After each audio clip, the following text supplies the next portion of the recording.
이성계 조선을 세우다. 500년 왕조의 탄생 비화. 여러분, 한 나라가 멸망하고 새로운 왕조가 탄생하는 순간을 상상해 본 적 있으신가요? 1392년 7월 500년을 이어온 고려 왕조가 역사 속으로 사라지고 조선이라는 새로운 나라가 탄생합니다. 그 중심에는 한 남자가 있었죠. 바로 이성계입니다. 하지만 이성계는 처음부터 왕이 될 운명을 타고난 사람이 아니었습니다. 그는 어떻게 변방에 무장해서 한 나라의 창건자가 될 수 있었을까요? 오늘은 이성계가 조선을 건국하기까지의 놀라운 여정을 함께 따라가 보겠습니다. 일장 멸망 직전의 고려, 생존의 기록. 14세기 중반, 고려는 말 그대로 죽어가고 있었습니다. 한때 300만 명에 달했던 인구가 반토막 이상 감소했습니다. 무신집권기 이후 후유증으로 지속된 사회 혼란, 그리고 몽골의 침입 등은 고려를 폐허로 만들어버렸죠. 상황은 몽골에 항복한 뒤에도 나아지지 않았습니다. 오히려 더 악화됐죠. 원나라는 고려를 끊임없이 착취했어요. 공물을 요구하고 젊은이들을 끌고 가고 정치에 간섭했습니다. 고려는 사실상 원나라의 속국이나 다름없었죠. 게다가 북쪽에서는 홍건적이, 바다에서는 왜구가, 동북 쪽에서는 여진족이 끊임없이 침입했습니다. 백성들은 언제 죽을지 모르는 공포 속에서 살아야 했어요. 중앙정부는 완전히 무너져 있었습니다. 왕권은 바닥까지 추락했고 지방 호족들과 군벌들이 각자 세력을 키우며 할거했죠. 고려는 이름만 하나의 나라였지 실제로는 여러 개의 작은 왕국들이 난립하는 무정부 상태에 가까웠습니다. 이런 상황에서 누가 이 나라를 구할 수 있을까요? 이장 공민왕의 도전. 개혁의 꿈. 1351년 한 명의 왕이 즉위합니다. 바로 공민왕이죠. 그는 달랐습니다. 다른 왕들처럼 원나라의 눈치를 보거나 권력을 잃어버리고 허수아비로 살 생각이 전혀 없었어요. 고려를 다시 세우겠다. 공민왕의 의지는 확고했습니다. 마침 원나라의 힘이 약해지고 있었어요. 내부에서 분열이 일어나고 각지에서 반란이 터지면서 원나라는 더 이상 예전처럼 강력하지 않았죠? 공민왕은 이 기회를 놓치지 않았습니다. 가장 먼저 한 일은 친원파 세력을 제거하는 것이었어요. 원나라의 힘을 빌려 권력을 누리던 부원배들, 외척 세력들을 하나하나 숙청해 나갔습니다. 그리고 새로운 인재들을 등용했습니다. 과거 제도를 강화해서 신진사대부라 불리는 젊은 관료들을 키워냈어요. 이들은 성리학을 공부한 엘리트들이었고 부패한 귀족 세력과는 달리 개혁에 대한 열망으로 가득 차 있었죠. 공민왕은 이들을 자신의 개혁 동지로 삼았습니다. 하지만 개혁은 쉽지 않았어요. 기득권 세력의 반발은 상상을 초월했습니다. 왕을 죽이려는 암살 시도도 여러 번 있었죠. 정치적 갈등은 날이 갈수록 심해졌고 궁궐 안팎은 항상 긴장으로 가득했습니다. 그래도 공민왕은 포기하지 않았어요. 그는 알고 있었습니다. 지금 개혁하지 않으면 고려는 완전히 사라질 거라는 걸. 그래서 더 밀어붙였죠. 하지만 왕의 힘만으로는 부족했습니다. 개혁을 성공시키려면 강력한 군사력이 필요했어요. 그리고 바로 그 순간 한 무장이 역사의 전면에 등장합니다. 3장 변방의 사자 이성계. 전라도 전주. 이성계는 전주 이씨 가문의 후손으로 태어났지만 그의 가문은 중앙이 아닌 변방의 터를 잡고 있었습니다. 바로 동북면, 지금의 함경도 지역이죠.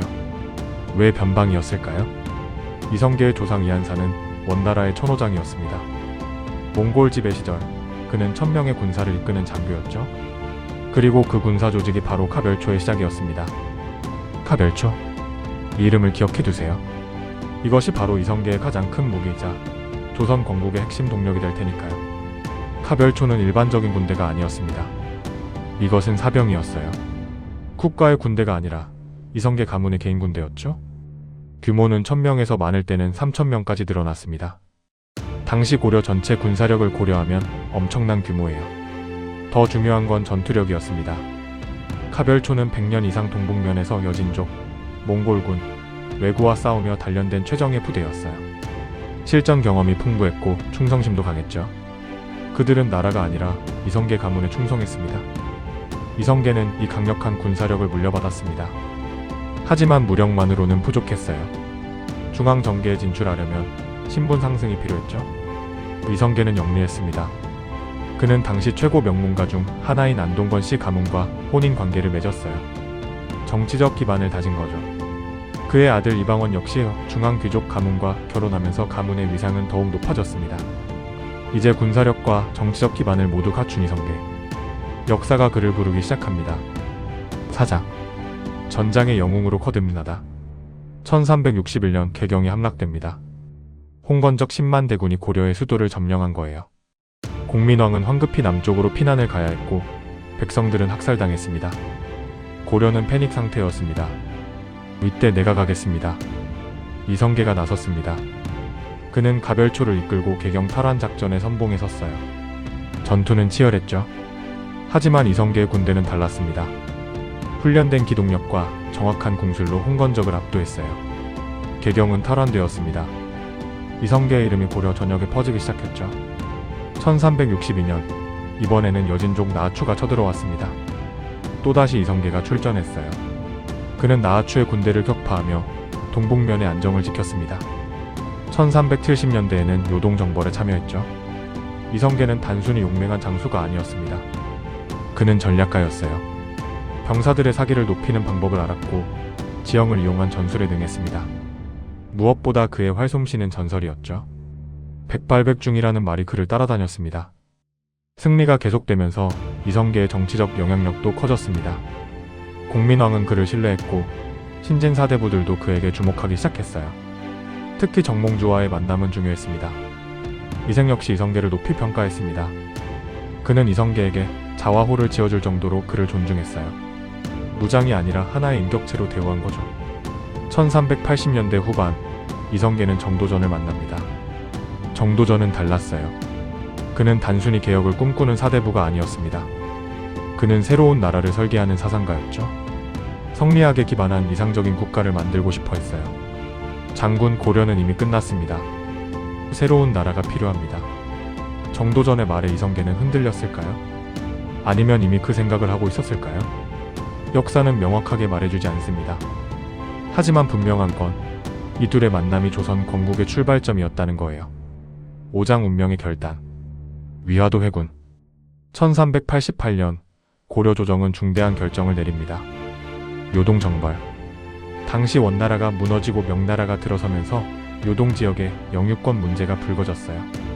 명나라는 요동을 자기 땅이라고 주장했고 고려는 역사적으로 우리 땅이었다고 맞섰죠. 최영 장군은 강경했습니다. 우리가 먼저 쳐야 합니다. 명나라가 자리 잡기 전에 요동을 회복해야 합니다. 우왕도 동의했어요. 대규모 원정군이 편성되었고 이성계가 그 부사령관으로 임명되었습니다. 하지만 이성계는 처음부터 반대했어요. 지금은 때가 아닙니다.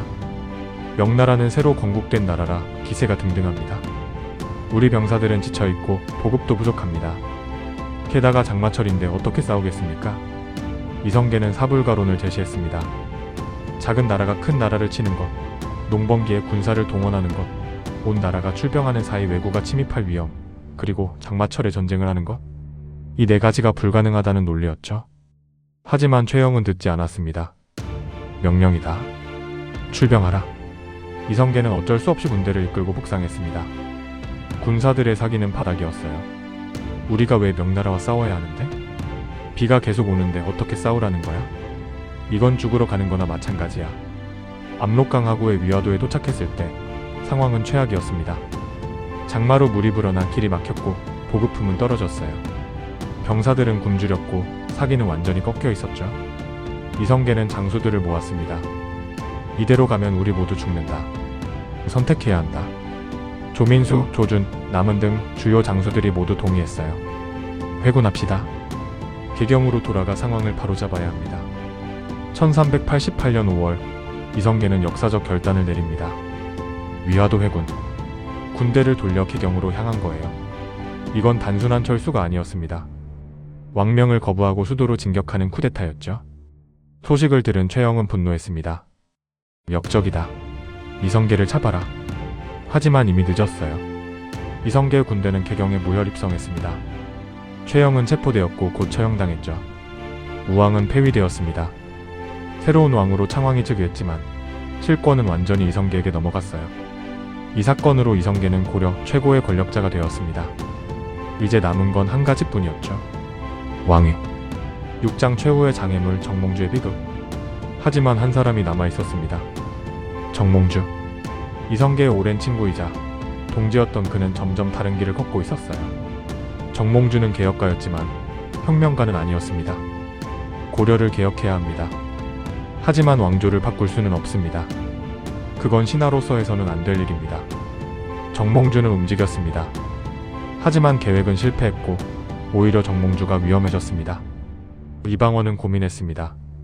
정몽주는 아버지의 친구였어요. 존경받는 학자이자 정치가였죠. 하지만 그가 살아있는 한 조선 건국은 불가능했습니다. 이방원은 결단을 내렸습니다. 1392년 어느 날 밤, 정몽주는 궁궐에서 나와 집으로 돌아가던 중이었어요. 선주교를 지날 때였습니다. 어둠 속에서 자객들이 나타났죠. 정몽주는 돌아봤지만 이미 늦었습니다. 이 몸이 죽고 죽어 100번 고쳐 죽어 팩골이 진토되어 너희라도 있고 없고 임향한 일편단심이야 가실 줄이 있으랴. 정몽주는 쓰러지면서도 고려에 대한 충성을 노래했다고 전해집니다. 선주교의 돌바닥에는 그의 피가 얼룩졌어요. 그 핏자국은 비가 와도 지워지지 않았다고 하죠. 정몽주의 죽음. 이것은 고려의 마지막 충신이 사라진 순간이었고 동시에 조선 건국으로 가는 마지막 장애물이 제거된 순간이었습니다. 이성계는 슬펐을까요? 역사는 그의 감정을 기록하지 않았습니다. 하지만 분명한 건 이제 그 앞을 가로막는 것은 아무것도 없었다는 거예요. 7장 새로운 왕조의 탄생. 1392년 7월 17일 공양왕은 왕위를 내려놓습니다. 나는 더 이상 이 나라를 다스릴 능력이 없어. 이제 이성계가 왕이 되어야 하오. 형식적으로는 선이었지만 실제로는 강요된 양이었죠. 이성계는 처음에는 거부하는 척했습니다. 신은 감히 그럴 수 없습니다. 3번을 거절했다고 기록되어 있어요. 하지만 이건 정치적 제스처였죠. 신하들의 간청이 계속되자 이성계는 마침내 왕위에 올랐습니다. 조선의 태조 이성계. 500년 고려 왕조는 막을 내렸고 새로운 500년 왕조가 시작된 거예요. 즉위식은 성대했습니다. 하지만 이성계는 알고 있었어요. 이제부터가 진짜 시작이라는 걸. 새 나라를 만드는 건 나라 이름을 바꾸는 것 이상의 일이었습니다. 완전히 새로운 시스템을 만들어야 했죠. 정도전이 나섰습니다. 그는 이미 수년간 준비해온 국가 설계도를 꺼냈어요. 성리학에 기반한 이상적인 국가 시스템이었죠. 한양으로의 천도, 토지제도 개혁, 군사제도 정비, 법전 편찬. 할 일이 산더미였습니다. 이성계는 정도전에게 거의 모든 권한을 줬어요. 그만큼 그를 신뢰했고 또 그만큼 그의 능력을 인정했던 거죠. 조선의 기틀이 하나씩 잡혀갔습니다. 하지만 모든 게 순탄하지는 않았어요. 고려 왕족과 충신들의 저항이 있었고 내부적으로도 권력 다툼이 시작되었죠. 특히 왕자들 사이의 갈등은 심각했습니다. 이방원과 이방석, 정도전과 이방원. 새로운 권력 구도 속에서 또 다른 비극이 예고되고 있었습니다. 이성계. 그는 변방의 무장에서 시작해 한 왕조를 무너뜨리고 새로운 나라를 세운 인물입니다. 그의 성공 비결은 무엇이었을까요? 첫째, 가별초라는 강력한 사병 조직이었습니다. 이것이 없었다면 이성계는 절대 권력을 잡을 수 없었을 거예요. 둘째, 신진사대부와의 연합이었습니다. 정도전, 조준, 남은 같은 개혁 세력과 손을 잡으면서 정당성을 확보했죠. 셋째, 타이밍이었습니다. 고려가 멸망 직전이었고 원나라가 무너지고 명나라가 들어서는 동아시아 질서 재편기였어요. 이 혼란을 이성계는 기회로 만들었습니다. 넷째, 결단력이었습니다. 위화도 회군 정몽주 제거. 이 순간들에서 주저했다면 역사는 바뀌었을 거예요. 하지만 이성계의 선택이 옳았는지는 여전히 논쟁적입니다. 고려의 충신들은 그를 역적이라 불렀어요. 정몽주처럼 끝까지 고려에 충성한 사람들에게 이성계는 배신자였죠. 반면 조선의 역사는 그를 건국의 성군으로 기록했습니다. 역사는 승자의 기록이라고 하죠. 이성계는 승자였고 그래서 우리는 그를 태조라고 부릅니다. 만약 위화도 회군이 실패했다면? 만약 정몽주의 계획이 성공했다면? 역사는 완전히 달라졌을 거예요. 하지만 역사의 만약은 없습니다. 이성계는 조선을 세웠고 그 조선은 518년간 지속되었습니다. 그리고 그 500년 동안 만들어진 문화, 체도, 사상이 오늘날 우리의 뿌리가 되었죠.